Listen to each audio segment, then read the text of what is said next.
we wanted to find the highest quality brand products that we could to make our vanillas and our ginger turmeric and our chocolate, and then give the customer the choice. You either, you pay this price and this is what you get. So we have a simple little motto that says that, we believe that the consumer has a right to pay more to get extra.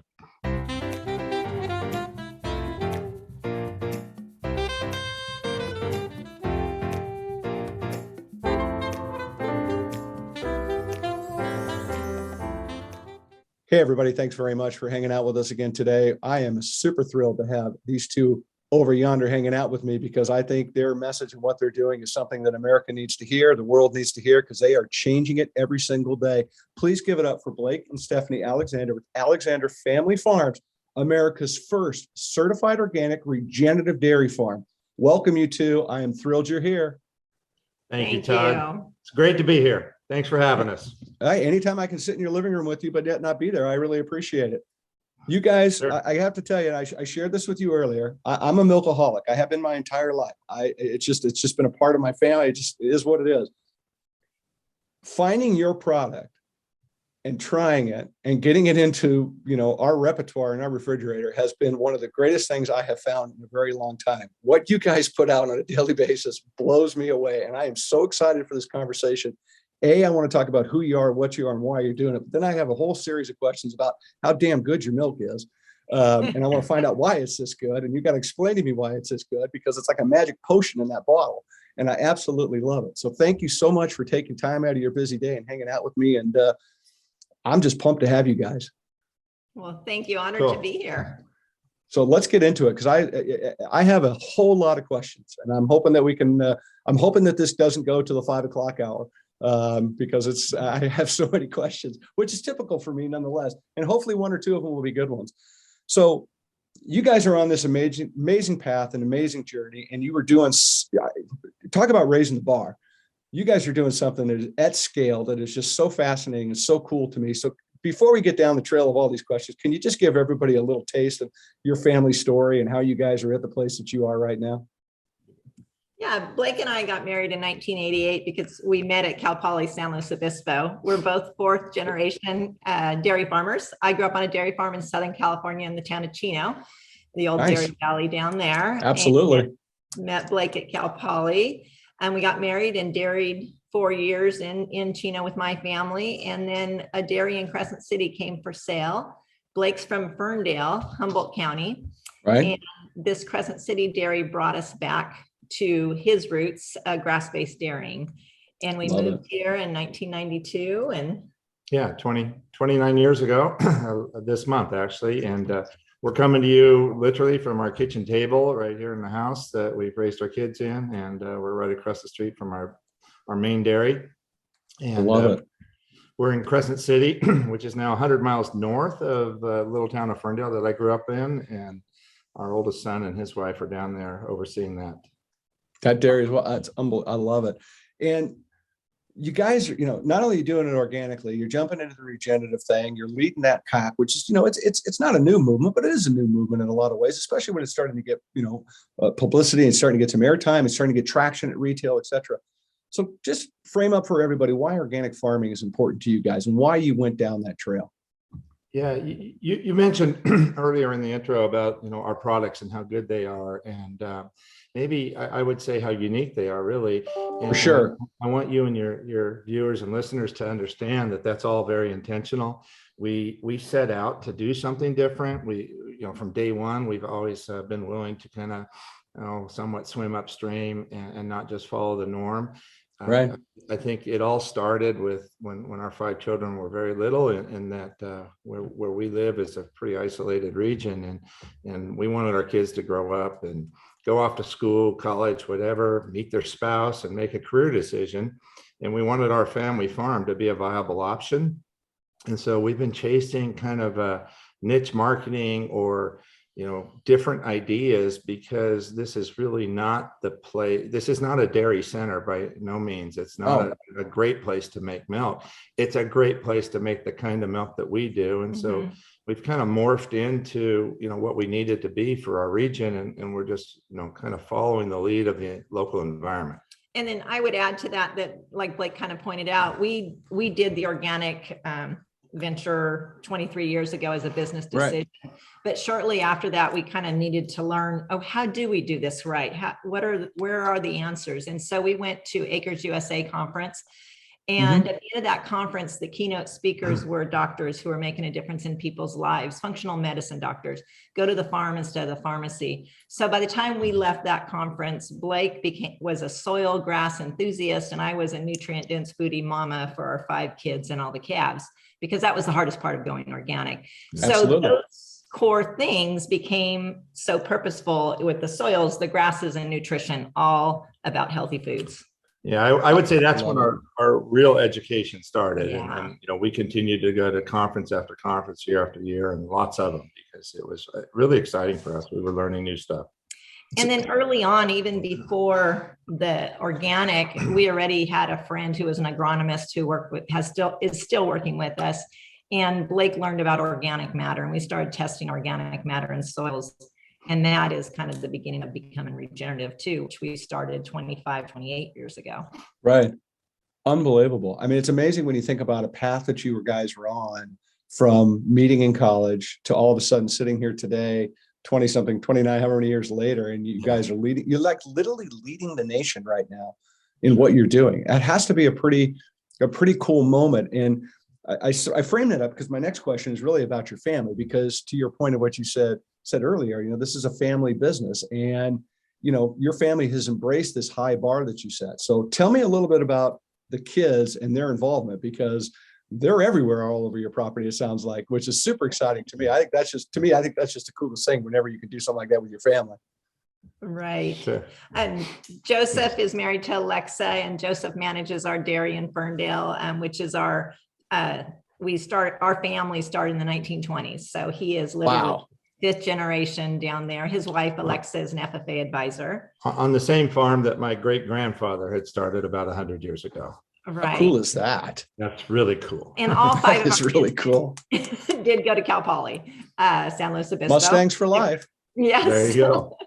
Different majors, but and then our son Christian and his wife Callie, they live right here at our egg ranch. We have organic pastured eggs that we'll talk about later. And yes, we will. He's involved in our trucking and shop and different functions, putting out compost the last few weeks, and just farming operations. Yeah, farming. Yeah. Our daughter Vanessa, with her husband Justin, and she is our dairy manager, and the oldest 3 are fluent in Spanish, so that helps too. And it's been great. She's got a very pliable heart and works real well with Blake on dairy operations stuff. Yeah, and then so the oldest 3 are all married and working in some aspect of the business. The next 2 are Dalton and his younger sister Savannah, and Dalton is here on the farm as well, and kind of helping out when and wherever he can. Savannah actually just took a job on a big feedlot dairy farm, or feedlot operation out in Dalhart, Texas. So she's kind of learning the other side of the world. She didn't want to come home and take orders from her siblings, is what she told us. So she just got out of college this summer. I got to say it. I can't blame her. Being a younger one on the totem pole, it's like, yeah, okay, I get that a little bit. I can appreciate that. She'll come back. Between the zip code she's at and the zip code you're in, she'll come back. Yeah, exactly. She'll come back. Yeah. One of the things I know is really important to you guys, and I wanted to touch on, especially when we're talking about the kids, is you guys are really into 4-H, and 4-H is not something that's talked about a lot anymore. As schools cut back, and this gets cut. Things like 4-H, drama, band, these type of things that we need to put into our system are being pulled out, which is crazy to me. And I don't think a lot of people know what 4-H stands for, which is head, heart, hands, and health. Yes. Correct. Boom. Come on, talk to me here.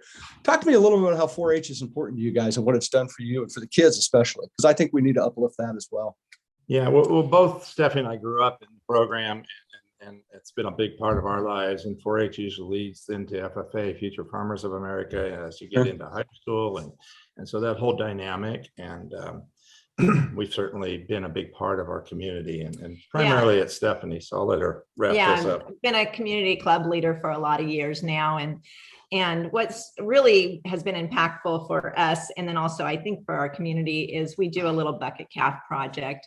And we started when our son Joseph was in second grade as a way of his friends getting to know our farm. And now 24 years later, we had 190 kids adopt a calf from our farm this summer. We have meetings once a week, and they work with the calf. They're free to come out anytime and work with their calf. We do it right in our yard, right outside here. I love it. So that the little kids that are in tow can play in the sandbox. And then throughout the 8-week project, the kids work with the calf for a half hour in a formal meeting. And then we go do something educational on the dairy. So they learn about the maternity barn and the calf raising and just all these things that help the kids to know the tour. Absolutely. How cool is that? How important is, based upon the journey you're at, right? And you guys have been doing this a while, right? And I'll say from my perspective, as we get older, we start to think about mentoring. We start to think about giving back. We start to think about what we've learned that can help somebody else learn something to elevate their success. How important and how are you giving back to the next generation of farmer above and beyond that? Because I think it's got to be something that just resonates out of your hearts with not a lot of effort every day. This episode of Todd-versations is brought to you by Organics Unlimited and Grow Brand Bananas, the most responsible banana you'll ever meet. Learn more at organicsunlimited.com. Yeah, it is. And I would say it like this: when we started to go organic and look into this almost 25 years ago now, we knew that this is probably a really good avenue for a lot of smaller farms, a lot of coastal farms up and down the 3 states here on the West, and certainly other parts around the country. And so we decided right from the get-go that we were going to embrace that and try to educate other farmers and our peers and our neighbors along the way. And I think that was a wonderful decision, because that's given us permission to share our story at every turn, as opposed to kind of hanging on to this trade secret type stuff. And a lot of businesses and groups do that. And so we've never considered it that way. And so, right. So consequently, we've got, young farmers, young people, young folks that have either interned here or been part of our either employees for us, interns for us, or the other outreach is going to conferences and just getting to know people around the country, and certainly helping them at every turn. And when I saw this question in writing, I thought, wow, this is this fellow named Levi in Pennsylvania that I've never met that needs a little starter herd. He wants some A2 cattle of the right genetics. And I'm literally talking to him yesterday and last week about lining some cattle up for him that he would buy from us to put in his 100% grass-fed herd together, because I know that we've got the right genetics. Absolutely. Well, I want to get that, and I want to get into the cows, because I think that the thing about the genetics, because, I think that some people hear the word genetics and the first thing they think about is something horrible, right? You've mutated a jellyfish in a cow and now you have a unicorn or something crazy. And that's not the case at all. I mean, seriously, right. So first question I have, just to kind of frame up, and when I talk about scale, I don't necessarily know people, a lot of people think dairy farms in some ways, maybe 35 cows, maybe, 100 cows, which a lot of these farms are, these family farms that exist. But, you guys are a little bit different again, when I talk about scale. So how many cows are on the property? Yeah. And I'm going to just tie this right back to your last question. How do we help, future folks get into this? And one is by showing them, leading by example, and leading by example in that, we can do it small, we can do it large. And so we are currently milking cows at 5 locations that we own now. It was 4 for a long time. And then a recent neighbor wanted to retire. We bought their cows and converting their land now to organic. And so we've got a lot of cattle and a lot of land. We're over 9,000 acres in 3 counties. Most of that is here on the coast, irrigated pasture. And then we grow some hay in Eastern California. And then similar amount of cows, just a tick over 9,000 total head. And about half of those are mature cows, either milking or dry. And the rest are young stock that are growing up in the system. With a handful of grass-fed steers, we do a little bit of meat as well. And I love it. Divided over 5 facilities and a lot of acreage. Oh, for sure. Yeah. I mean, but that's what I love.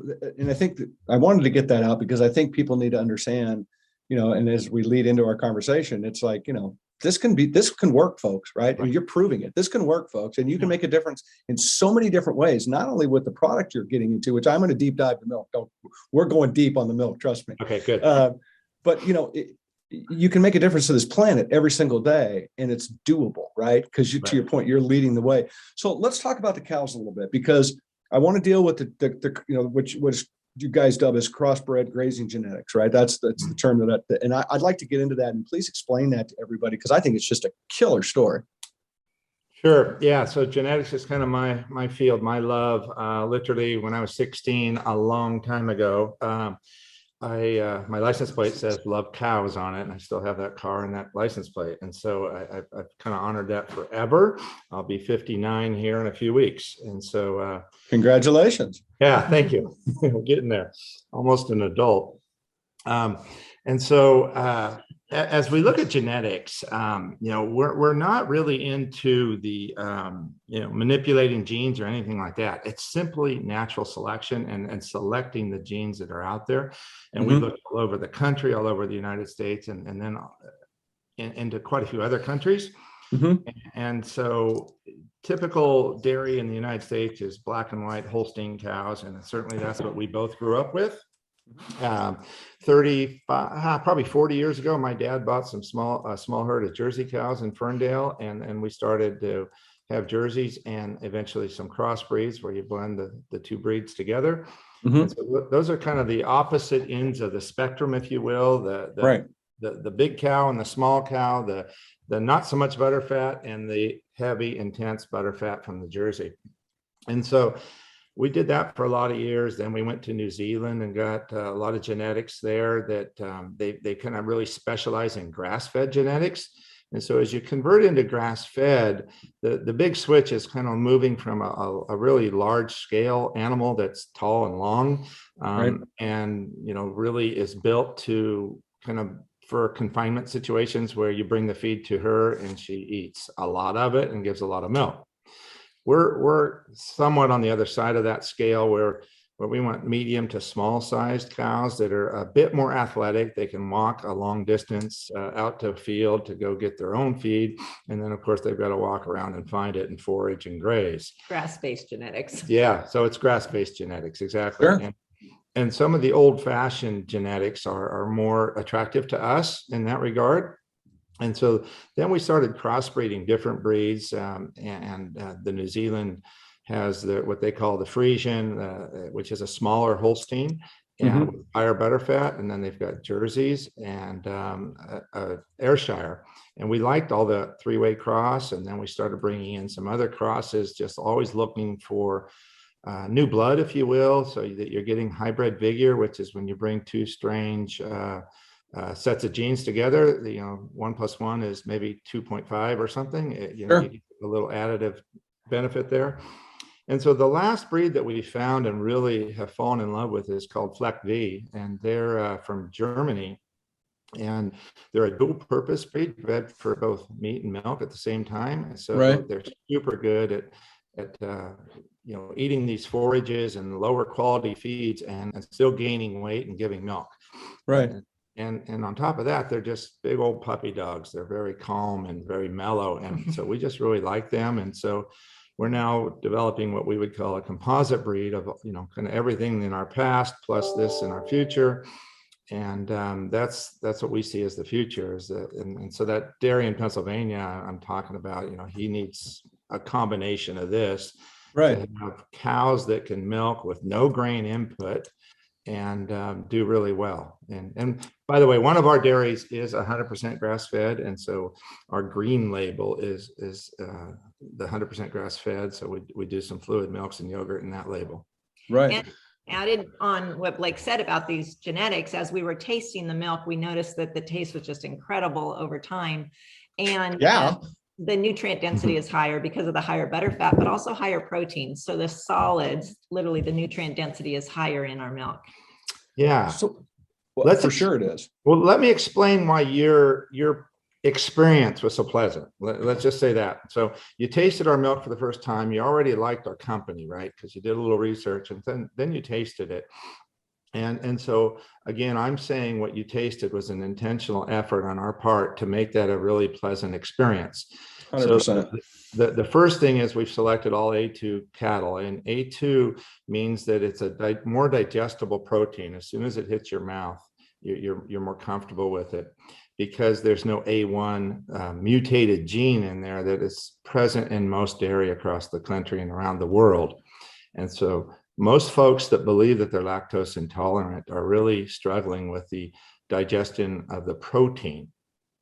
Right. And we came across the A2 studies in 2007 after reading a book, in The Devil's in the Milk, by Dr. Keith Woodford out of New Zealand. And right away, it made sense, because one of the first things he says is goat milk is A2, all mammal milk is A2. A1 is the protein, the mutation that happened in dairy cows. And that is why people move from dairy, away from dairy. So Right. I know people that can drink goat milk, but they couldn't drink cow's milk. And it never made sense to me until that statement. And then it all resonated truth. Let me just add to that. 2/3 of the world's population believes that they're lactose intolerant. And yet they were all fine with breast milk, which is mama's milk, which has a lot of lactose in it. And is also A2, much like our dairy milk. And so it's the A1 presence that is literally a mutated gene that's just gotten into the bovine population that has kind of ruined milk for most folks. Many of us can handle it, but a lot of folks can't. And then they just self-diagnose themselves lactose intolerant, which is the milk sugar. And that's really not always the culprit. More often it's the protein. And that's what we're doing. So let's go back to that experience when you put the milk in your mouth. The other big difference is the selection of our cows. And that's what Stephanie was starting to talk about is the components in our milk. So most milk out on the marketplace is somewhere around 12.2% total solids. So water plus 12.2% fat, protein, and sugars, really, and some minerals and vitamins. So our milk is coming in at about 13.5% total solids, and sometimes over that. That's average for the year. And so it's more dense. And then on top of that, on our red label, we've added 6% butter, or up to 6% butterfat. So we're supplementing it with a little more fat. And so, we set out to kind of somewhat innovate the dairy case. Dairy cases are fairly boring, and we wanted to do something a little different and be an alternative to bring folks that had drifted off to almond juices back to real milk. Well, our oat. The next thing is oat, right? Oat. Yeah. Well, that's an interesting debate when you put the word milk or butter behind things like that. I mean, I know that's fairly controversial these days. Yeah. How much? And I want to get a little.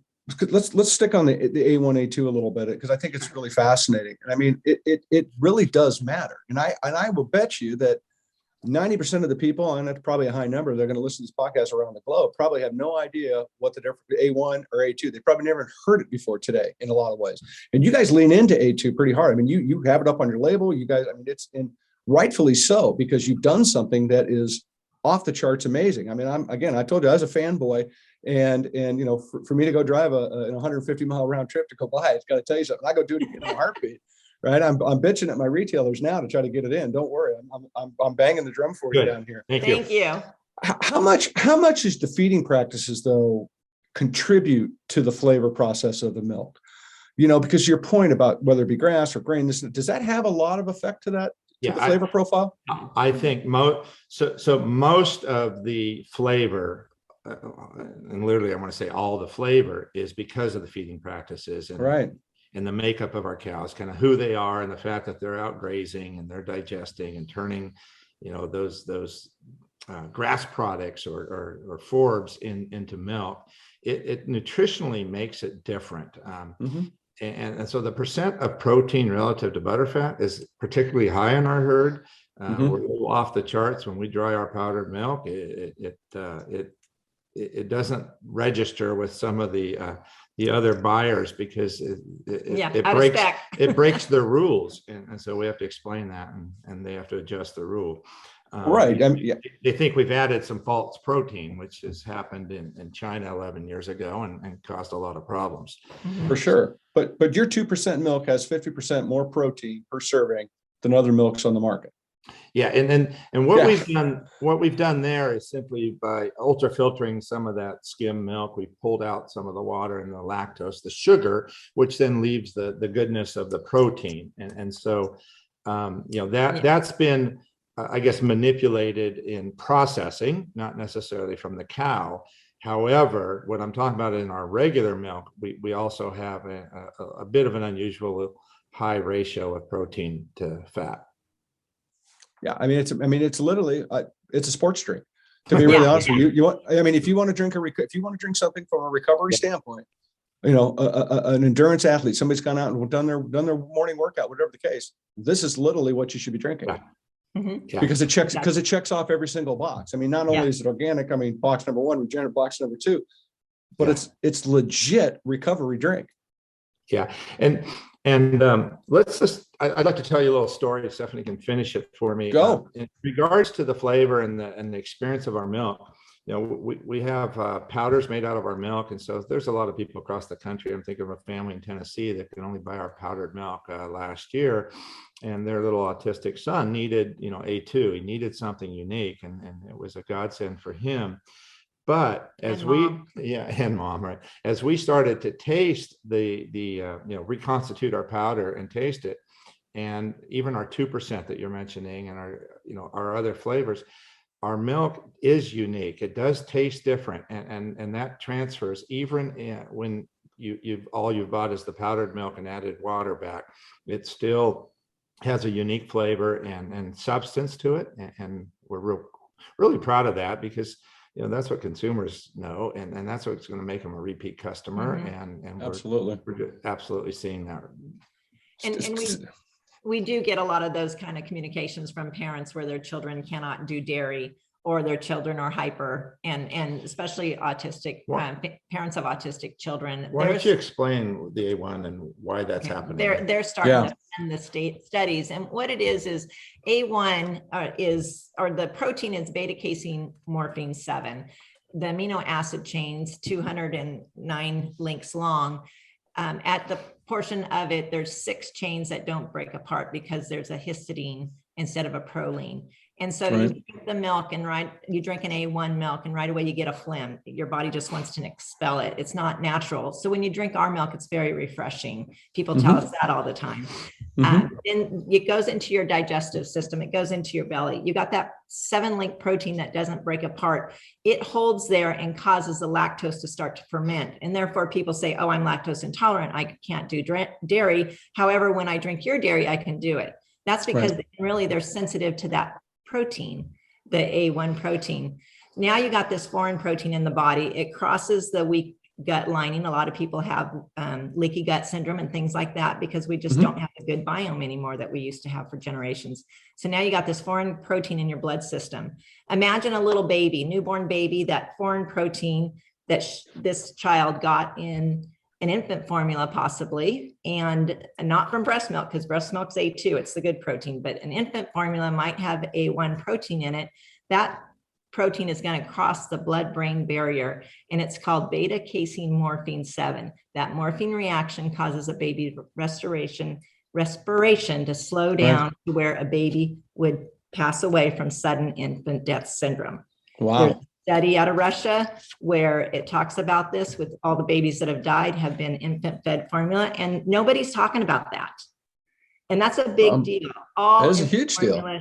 Should be A2. And so that's getting attention from infant formula companies. There's conversations that are being had about getting A2 organic milk or even regular A2 milk into all infant formula. I don't know why we're not doing it. I mean, it's just one of these things. It's just crazy, the stuff that we've been subjected to, because we just don't want to try a little bit harder to make better choices. Right. Yeah. And people want to say there's no science, that the only funded studies are from the dairy industry or from A2 Milk Corp. But the ones that are funding the studies now are parents of autistic children or foundations that have to do with seizure. People with seizures, because when they tell us when they drink their milk, their seizures stop. When they drink our milk, the autism rate is very calming. Reduces. Yes. Unbelievable. So that's exciting. And Todd, I'd love to just give a little shout out. There's a handful Please. of infant companies that are now using A2 powders, and they're using our organic A2 powders, and so those are available at some of the big box stores. As you just got to search those out. And then there's a small company called Serenity Kids that just launched in Whole Foods with our powder in it. It's got our name right on the front label. So. Unbelievable. What an amazing. Steph, I want to ask you a question, because I've had this same experience about parents, back in my days, parents calling me saying this, my kid can only eat this, or, and in your case can only drink this. We had a family where popped into my mind when you said it. This young boy was severely compromised, and he could only eat the potatoes that we grew. And it was very overwhelming to get that first letter and that, call for help. And I know how much that touched me, to the point where, it didn't matter. We were finding we were storing potatoes for this kid, to make sure that when they called, we just sent them, right. There was we didn't charge it. It was just like, we just sent them. How'd that make you feel when you got that call, that feeling for the first time? Because it's, as a parent, there's a moment of like, okay, got to put the Superman suit on, right? I got to go do this. But there's also that moment of being that parent, and that wow moment, that experience. Did it change you a little bit when you got that? Yes. And you took me up when you asked this question, because it's a spiritual thing. 100%. It's a calling from God that we are doing purposeful thing to provide better foods for more people. And I love it. It's all purpose. And in the end, we're going to glorify him, and we're doing it for him and his people. I think that's how we feel. And that's what keeps us going. That's what keeps us fighting the lender, the vendor, everything we're doing to hang on, because this has not been easy. And I deal with the bills and the lender and the vendor. That question, just warms my heart. That statement from that mother, that email, that social media post, wow, just keeps us going. Yeah, there's no doubt about it. I mean, it doesn't, when you go down a path every day and you're doing the right thing, and you get that affirmation, that pat on the back, that thing that knows that morning you didn't want to get up because it's pouring down rain, and you still got to go out, and those cows are looking like, hey, we're still here. Yeah. It definitely makes the sunny days warmer and the rainy days less rainy. There's no two ways about it. Thank you for sharing that. I appreciate you sharing that with me. Your products are, like I've said, I'm a fanboy, so I've gone down this trail, and I want to get into a little bit more about your product line itself. One of which is that your 6% milk that with the cream top, it's just stupid. It's so good, right? It just is. It's not even fair. I mean, I would love to have, get 5 of them out in front of me and see which one wins. I guarantee you're going to go 10 for 10. We've talked about that, but one of the things that's interesting is that your percentage of omega-3s stacks up against traditional milk. And if you wouldn't mind touching on that, because omega-3s is a big topic, it's a big deal. And, whether it's brain development, other things, it's a very, very important thing that we need to make sure we're incorporating in our lives. Because can you touch on the omega-3 thing a little bit? Because I think it's worthy. Sure. On the omega-3s, so our omega-3s are higher to the ratio of omega-6 because of the amount of grass our cows are eating. We really lean on grass more than anybody in the country. We can grow it so well here in our climate, right on the ocean in the Northern California coast. And so that is key. And then on the 6%, we wanted to do a shout out that, hey, healthy fats are good for you. Healthy fats that come from cows on grass, higher omega-3, that is better. And so that is our favorite milk, the 6%. It's a shout out that this is the milk everybody needs to be drinking. It sustains your hungers. It keeps you full longer. And that's all healthy food. But absolutely, it's because of the grass. Yeah, just to touch on the omega-6 to 3 ratio, most milks aren't that bad for you. What it is that the more grain the cow eats, the ratio gets tweaked in a negative way. Right. And so, generally the population of milk out there is about 5 or 6 to 1, omega 6 to 3, and 6 being the bad guys. And then our milk is going to be more in the 2 to 3 range. And then there's our green label, which is going to be off the charts. It's going to be 1 to 1 or less. Right. And that's because there's no grain in that diet at all. Right. Go ahead. I'm sorry. I didn't mean to interrupt. No, that's fine. I'm good. Well, I wanted to ask what Grass 365 is. Yeah, that's That's, I think we started that in our egg cartons originally because our chickens are out grazing 365 days a year. They don't make a lot of mud in the field relative to the cows. Cows are probably out more like 300 to 320 days a year. We have to protect our fields on the really, really wet days. But Sure. what we're trying to get across is that we have green grass in the field 365 days a year. It's growing here, even in the winter. Our Right. winters aren't that cool. We're buffered by the ocean. We're within a mile from the ocean. And so grasses are still growing and available depending upon, what the weather's doing that particular day. I love it. All right, let's get into some flavors right here. All right, I got to. Right? I'm sorry. All right, first of all, your chocolate milk. Again, I'm going to go double stupid. It is like it's literally like drinking a brownie. I don't even know how else to describe it. The first time I tried it, it was like this should be served in a restaurant, for $20 as your dessert after dinner. Yeah. Why is that thing so decadent? I mean, why? I mean, who sat around and went, watch this and came up with that potion? Yeah. Well, first of all, we made a decision. All of our milk, flavored milks are 4% butterfat. So our average on our herd is about 4.2. So we strategically picked a higher percent butterfat. That in itself is flavorful. So because we have that kind of butterfat, we don't need to add a lot of sugar. And so we tried to stay under 10 grams of sugar, and which is one of the lowest in the industry. And then most important, we're choosing a dark cocoa and cacao to give that flavor, that dark chocolate. And so when you drink our milk, it's not syrupy sweet, it's just indulgent. And for sure, women especially who love dark chocolate, love it. Yeah. So full disclosure, our food scientists told us that, women particularly are going to love this. Okay, and so full disclosure, my wife hates chocolate milk, has hated it ever since she was a kid. Right. No desire. I brought this home, loved it. Absolutely. Yeah. Just never had anything like it. I mean, you're absolutely, to your point, Stephanie, it's just unbelievable. Yeah. And so we also would have said that, we set out to make an adult chocolate milk, not a kid's chocolate milk. And so low on sugar, less than, 10 grams added sugar. There's some naturally occurring sugar in the milk as well. So the label is going to read a little higher. But it's truly, I think, high quality ingredients and the fact that we put the extra fat. And so, it's just a full flavor rich experience. And it's unreal. Okay. Well, tell me about the vanilla one, right? Because that's another one that's off the chain. I mean, that's you got vanilla beans in there. You got a vanilla bean swimming in the pool. I mean, come on. Yeah, exactly. We just set out, the highest quality standard products we could find, the extracts and or powders that were available. And you got to go out of country to find this stuff. And we really weren't trying to find a cheap ingredient by no means. That's not the brand that we wanted to be. And so we wanted to find the highest quality brand products that we could to make our vanillas and our ginger turmeric and our chocolate and then give the customer the choice. You either, you pay this price and this is what you get. So we have a simple little motto that says that, we believe that the consumer has a right to pay more to get extra. And that's what we're doing. And something better. And all of our ingredients, of course, are organic. Oh, yeah. 100%. Well, your ginger turmeric is just, I mean, I saw that and I've never seen that before. And I saw that, I thought, okay, this is going to be different. Again, off the chart. You want to put that into a smoothie? Come on. It's crazy. Yeah. I mean, so let me ask you this. What flavors are coming? What's missing? Come on. Give me something juicy. Eggnog season. Eggnog this week, actually. Yeah. Okay. I don't know. I mean, I'm a little waffly on the eggnog. I got to be honest with you, but I'll try it. Our eggnog is a completely different experience. It's going to be like your wife's chocolate milk experience. It for, a lifetime. And she's going to say, whoa, this is different. And so, again, ours is made with our milk, full fat, 10-11%, I think.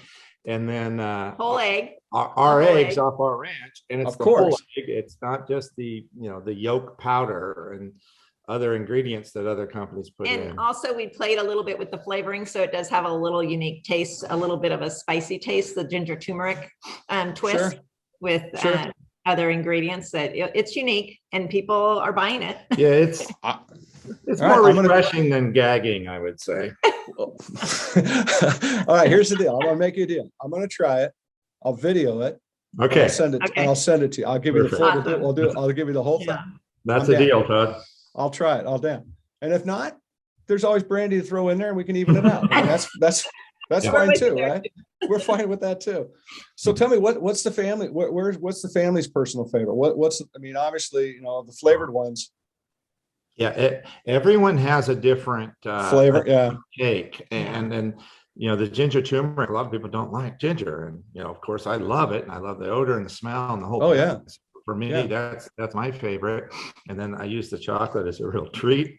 I love our whipping cream Yeah. because I put it in my coffee, and coffee just is incredible. I make a dark, strong coffee, but I also, drinking wise, I like our 6%. I like the added fat. And I've never been afraid of fat.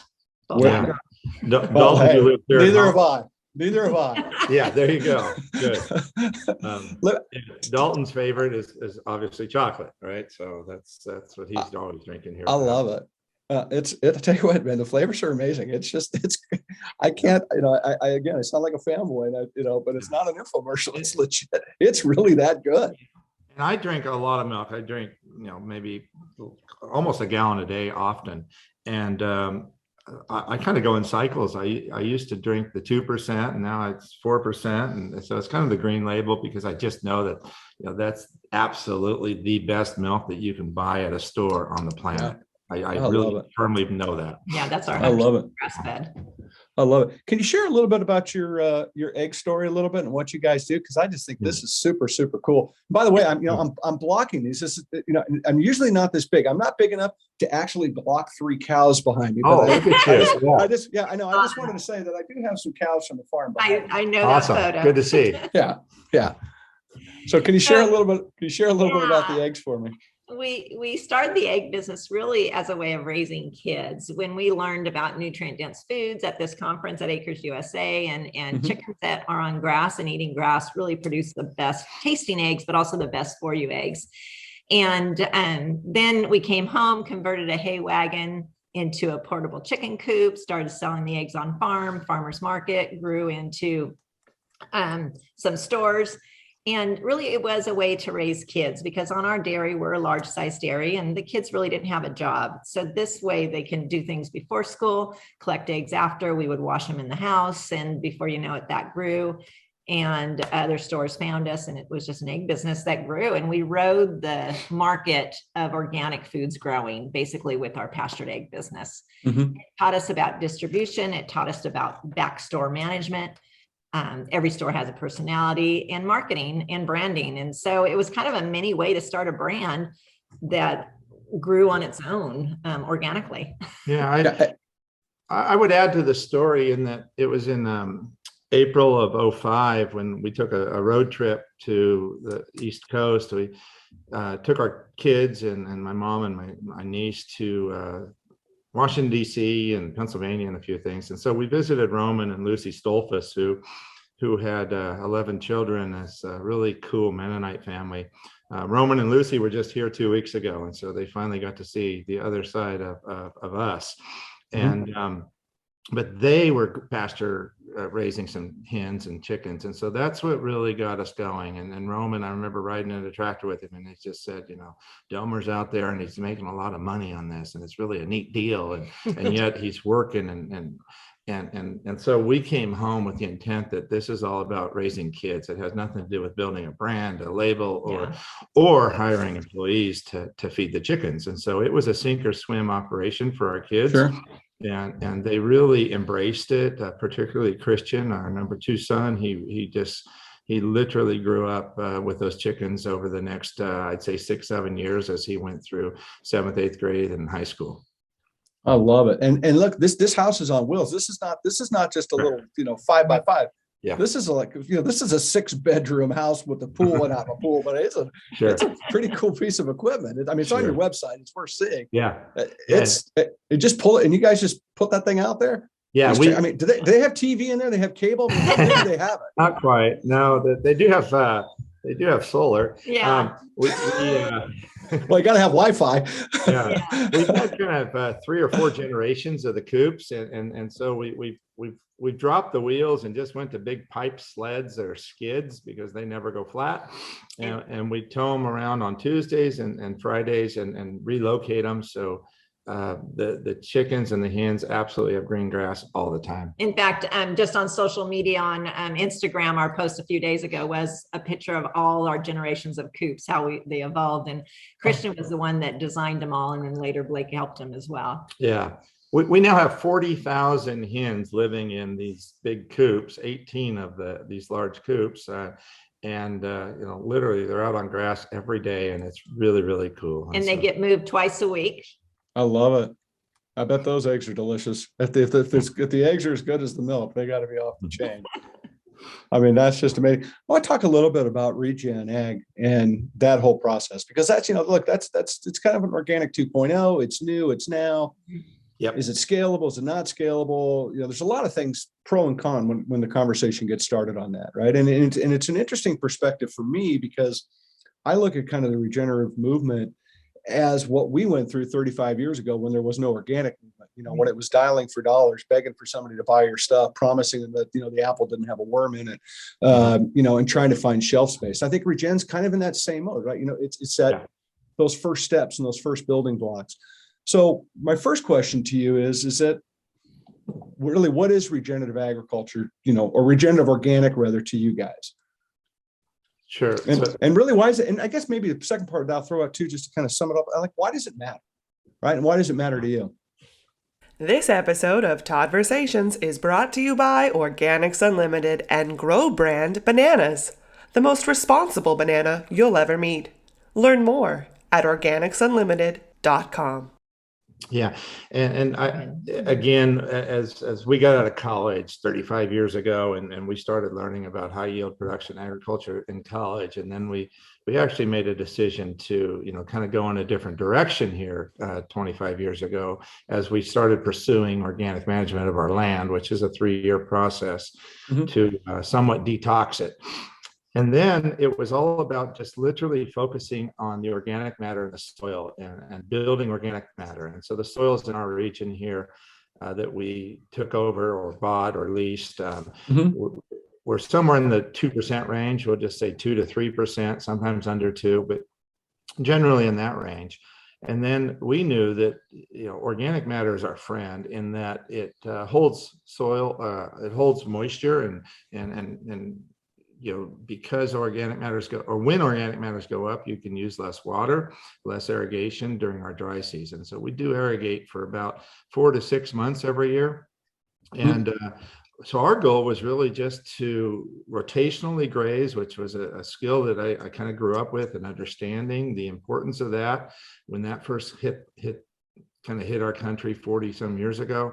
And then building organic matter was the focus. And then along came this term regenerative, and it really summarized it for us. And so regenerative means that we're regenerating soils. We're literally building soil. And you might think of it as our farm gets an inch taller every 10 years or something. We're putting stuff into the soil that makes more soil. And that's a good thing. And the form of that is carbon. So 56 or 7% of our organic matter is actually carbon.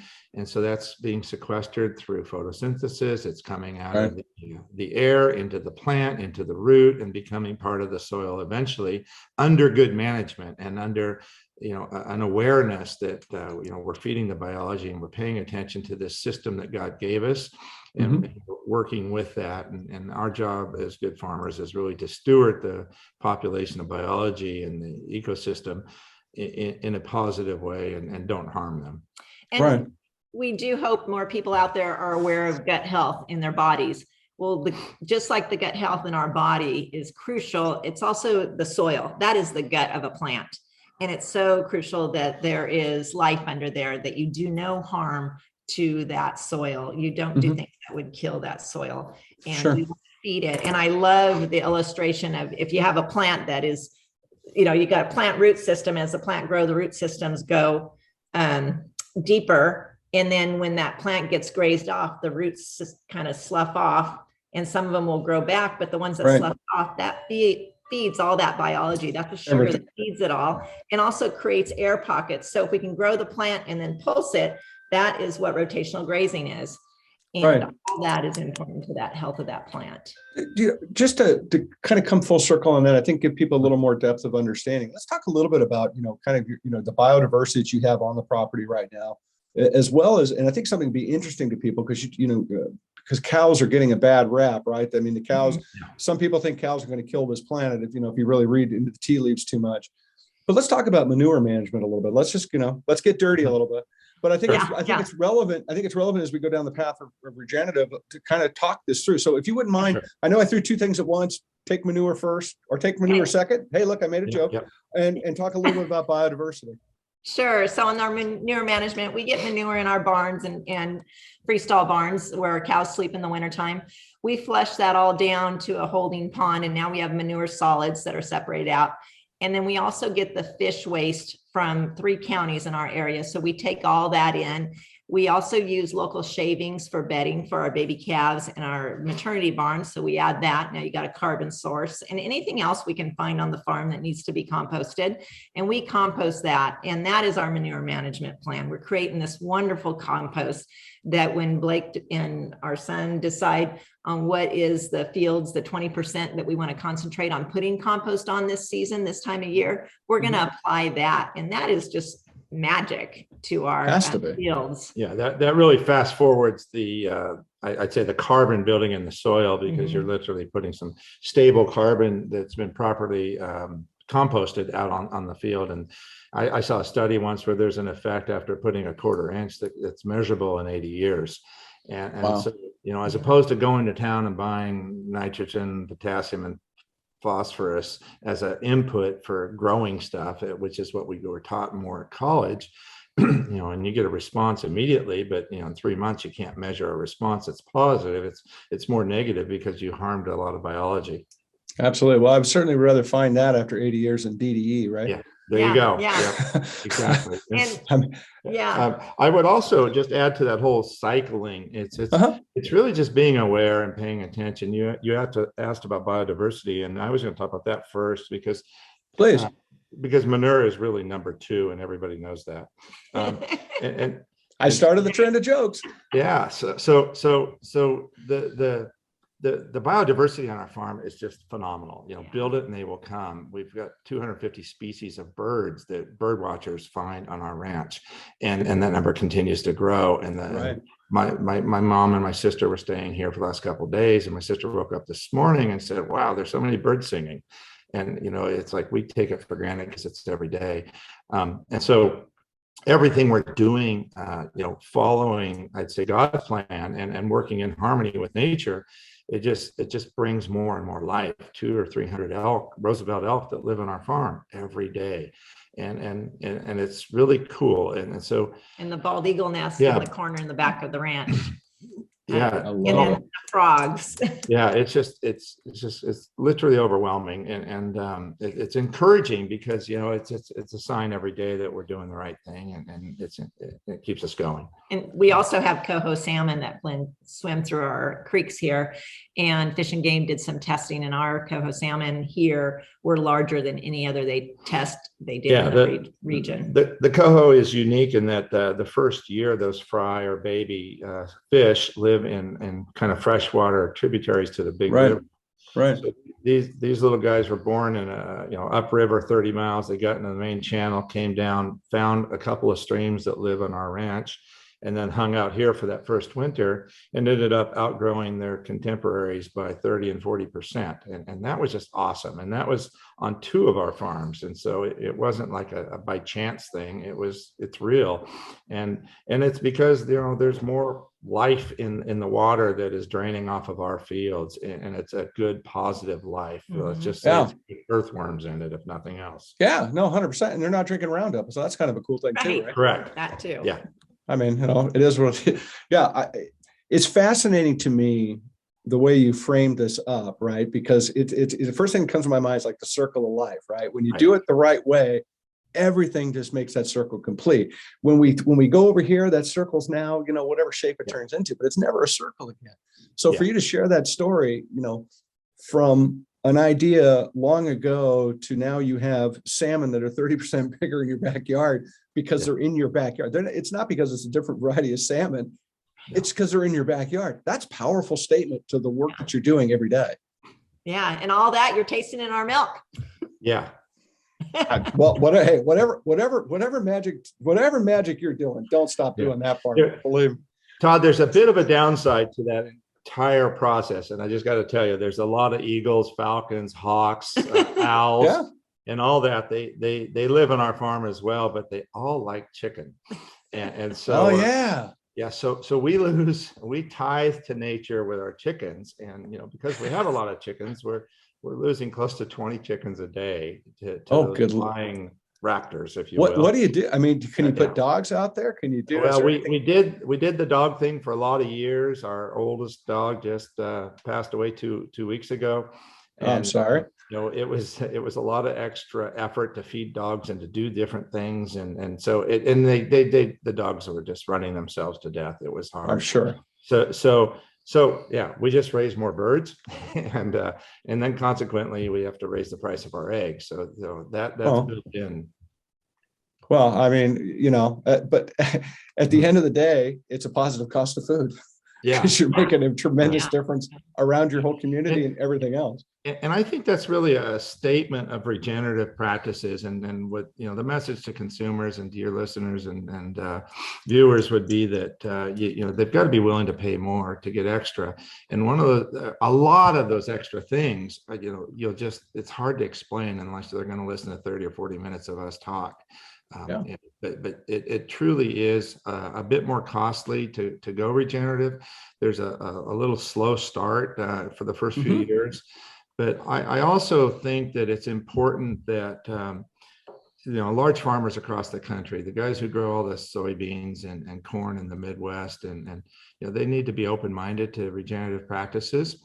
They don't have to go organic. They just need to pay attention to the soil and the soil food web and what's going on underneath the ground. For sure. And their yields can go up and will go up, with some regenerative thoughtfulness in mind. You're not 100%. Look, you've got to start somewhere, and we have to invest in that somewhere. We have to invest in those first steps to get to the fifth step. But look, back in the days early on when organic was trying to scale, and again, 35 years ago, there was not the tools that are in the tool belt today. There was not the technology. There was not the knowledge. There wasn't the scaled knowledge that you have today. I can remember somebody coming out to the farm that had these cards, these metal cards that had different Egyptian symbols taped to the card that they wrapped in foil, and they wanted to put them on the end of every row because they said if they aligned, they'd keep the pests out of them. I kid you not. That's where this started way back when. It's like, let's just roll the dice and see if we can sell this, right? It was kind of like a pet rock type of moment. Sure. But you got to start somewhere.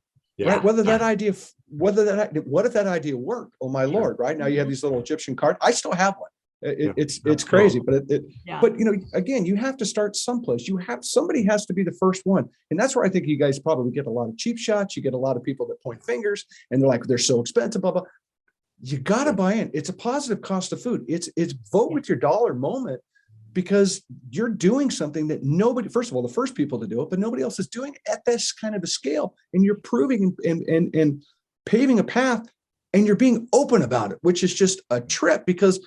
Everybody, God love all the farmers, but what they say at the coffee store or at the coffee shop is not necessarily what they're doing when they get back in their truck, right? It's everybody's a little close to the vest, and you guys wear your business on your sleeve, and that's incredibly, incredibly commendable. I mean, it's very, very cool. I want to talk a little bit about some of the seals that you have and some of the things that you're putting out there to people to put your business on your sleeve, and one of them is your pasture.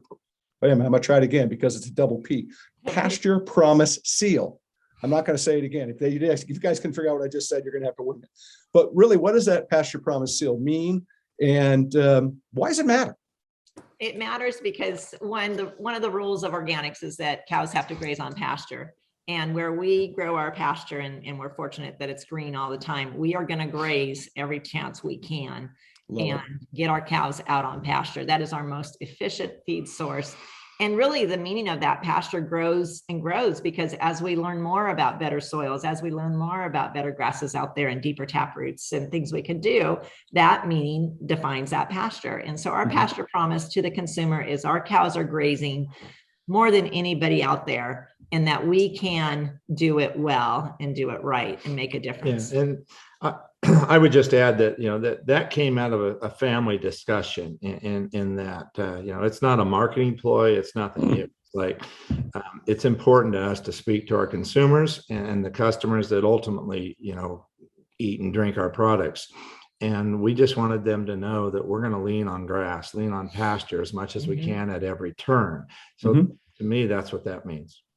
I love it. Okay, next one, your Eco Dairy Seal. And you literally call this a way of life. Can you explain that one? Because I think this is really cool.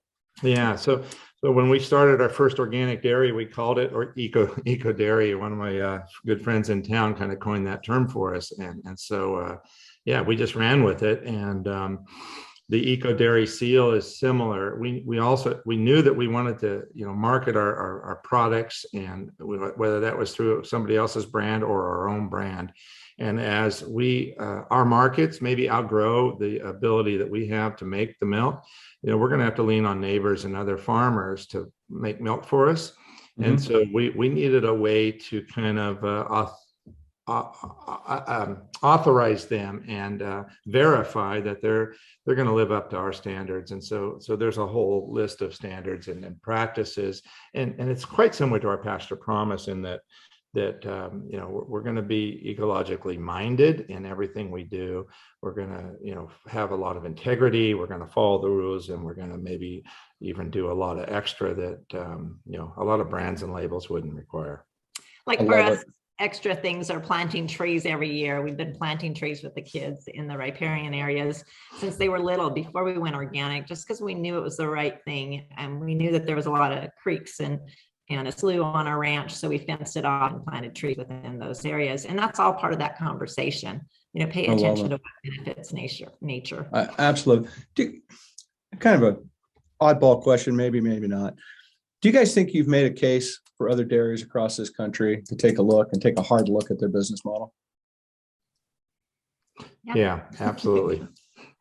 We've had a lot of really important meetings this year with big players in the industry, and we're getting a lot of attention because we were the first dairy brand to be certified regenerative by a couple groups. And let me say it like this: when we started our brand, it was really just to get A2 milk as an option for consumers. We knew they needed it. And so we chose to do that kind of low and slow with a vat pasteurization in our bottle that is kind of resembles an old-fashioned look. And that's primarily out here on the West Coast. But, in a conversation with a young mother in Washington, D.C. once, she said, "Blake, I'd buy your milk in any form. It doesn't have to be, vat pasteurized. It doesn't have to be low temperature." And it just really made me realize that, we needed to reach out and get our milk across the country. So we did that with some powders originally. And then this year we launched our other milks in cartons with a longer shelf life. And so they've got the ability to travel across the country. They're ultra high temperature pasteurized. And that doesn't seem to be the big negative that it was when it first came out 10, 15 years ago. Right. And so consumers have embraced that. And because of that, companies are looking and watching what we're doing. And so it's really fun kind of being at the center of that. It wasn't our goal to be the first regenerative certified dairy. We just jumped on because we wanted to help those two companies that were establishing the rules. We participated as a pilot program for them for the first 3 years to help them develop it.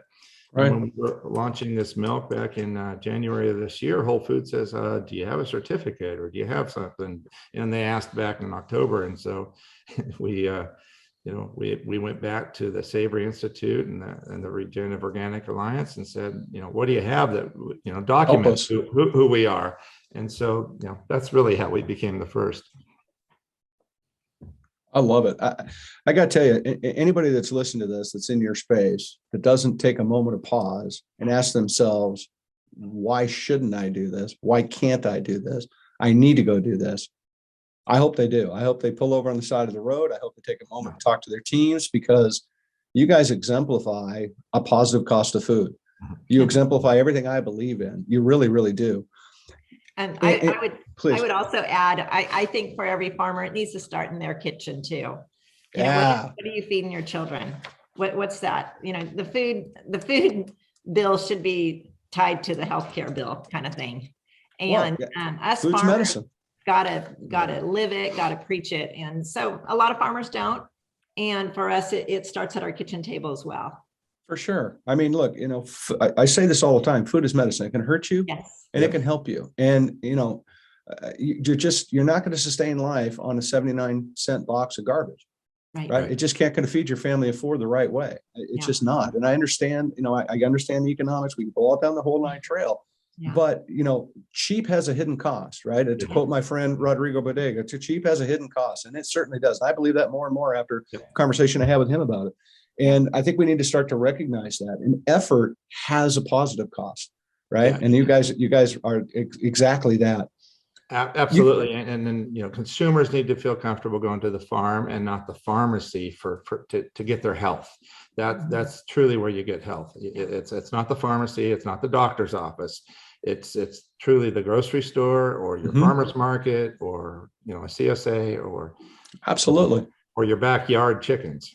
Yeah, I agree with you 100%. You know, I'm a big believer in functional food and functional medicine, and it's part of this broadcast series that we have this season is about that.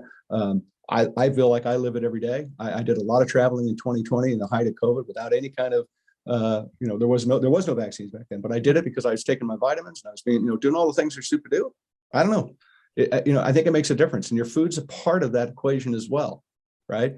I love it. I mean, you guys are extremely inspiring. I have to tell you, I was at a pretty high level when we started this because I was excited to chat. Now I'm just like ramped up. I feel like I've had like 16 shots of espresso wash, you know, it's nuts. But because I believe that as we get older and we do stuff, that inspiring other people is really a simple thing we could do every day, right? Giving people something back. It's just not hard. From whether a hello can be inspirational. So I ask this to my guests a lot, like what really inspires you guys? I mean, you know, who out there is lifting you guys up, right? Because there's got to be days, like I said earlier, where it's pouring down rain and you're like, oh, right? And you got to find that inside you. You know, I know your family's around you and this, that, which I know has got to be inspiration, but what charges your guys' battery when it comes to inspiration? Yeah, each other. And Good answer. That was politically correct. I just want you to know. Since you're sitting next to each other. Good job, Stephanie. For me, it's God. It's, you know, we live in one of the poorest counties in California. We're not building a bigger house, fancy cars. It's about taking care of our community, our employees, our team, and being an example. And I just am encouraged that the signs we get that we're doing the right thing and praying to our Lord and trusting and praying that we're doing his will for him. Mm-hmm. I love it. Yeah. So, you know, your question choked me up and you know, it's, I'm inspired by, you know, what would Jesus do? And we used to wear these bracelets that our kids brought home from the little Christian school we forced them to go to. And, and you know, I just think of that all the time. What would Jesus do? And so we're just here trying to do the right thing at every turn. We're hoping that it's legal environmentally. We're hoping that it's the right thing. There are so many rules and regulations in our country and our world that are just frivolous, politically wrong. And so we're just trying to get back to basics, look at this system that God's given us and honor that system. I look at it like this: if your consumers have a chance to go, or your folks have a chance to become consumers of our products, go into any store, grab a carton of our eggs and open it up, and you're going to see different size, shapes, and colors. And those colors are natural. It's right. Chickens that spend more time out in the sun, eating more grass, have a lighter colored brown shell than her sister, who likes to sit inside and in the dark, and those eggs come out dark in color. And so those lighter shelled eggs will also have a darker yolk. And, you know, I didn't read this in a book. I see it every day. I live it.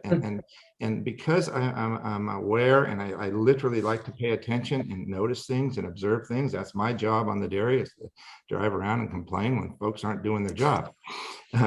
And so when I see these eggs, it's like, wow, that's how God made eggs. They're all different size, shape, and color.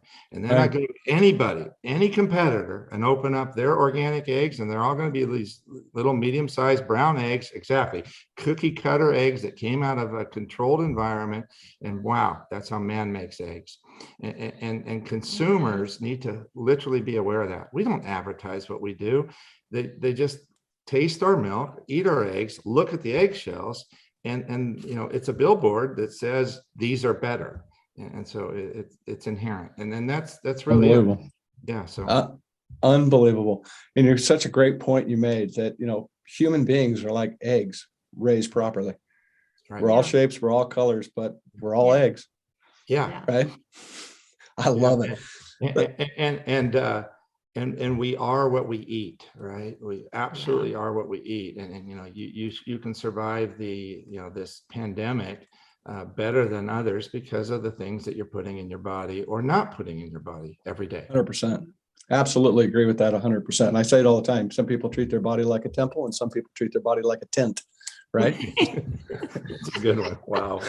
So I want to shift gears a little bit and have a little bit of fun with you guys as we kind of wind this time down. First question I have for you guys, let's share something. I'm going to put you on the spot now. We're going to go a little on the spot. Share something with people that they may not necessarily know about you that you're willing to admit publicly in front of, people in 21 or however many countries we're in today. What's something fun you want to pull out? You can pass. I got more questions. You can pass. I'll do mine. You go first. Sure, please. I love what we do. I'm the controller of our business and I hate what I do. I hate dealing with the banks and the vendors and that stuff. I love the outer edge of our business. I love the nutrition. I love telling our story, but I'm also the owner and some months have to make the decision. Do we feed the cows or pay the payroll tax? Yeah. And hopefully we'll get to that point where we can hire the right person to replace me. That's awesome. I love it. Cool. I love it. People probably don't know that about me. But it's all right. Hey, look, it's really honest. You're like any small business owner. Those are the realities of that day. That's a part of that stuff that nobody thinks about. Right. I often say people think that produce grows in the back room of the grocery store because they just don't have that much vested interest. Right. So the good reality check. I love it. Yeah. And I have told people that when I prayed I'd marry a dairy farmer, I didn't know I'd do this all day. Just so you know, Blake is literally sitting right next to you. Yeah, I know. I've heard this before. Yeah, okay, cool. Yeah. Right. I want to make sure. Let's switch gears.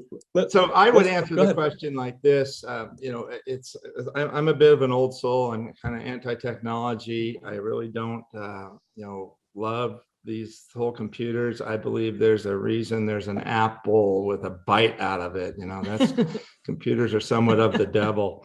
And so I fight it at every turn.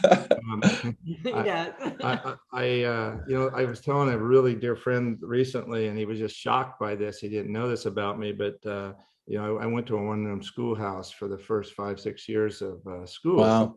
Same teacher, Mrs. Cook, every year. And, that was an incredible upbringing. And so, it's just neat to have that as a background. I love it. All right, we're going to play. So we do this on every broadcast, and I'm sure you probably know this might be coming. You may not know it's coming. We're going to play a little trivia. We're going to do a little TLC trivia with you guys. Everybody gets it, so don't feel like I'm just picking on you guys. So this is easy. It's not hard. It's not hard. And you're playing for big cash money prizes. No, you're not playing for nothing. So don't get your hopes up. Here we go. Ready? Which animal has the highest blood pressure? Wow. I'm going to guess hummingbird. Good guess. Yeah. Stephanie? I don't. A giraffe.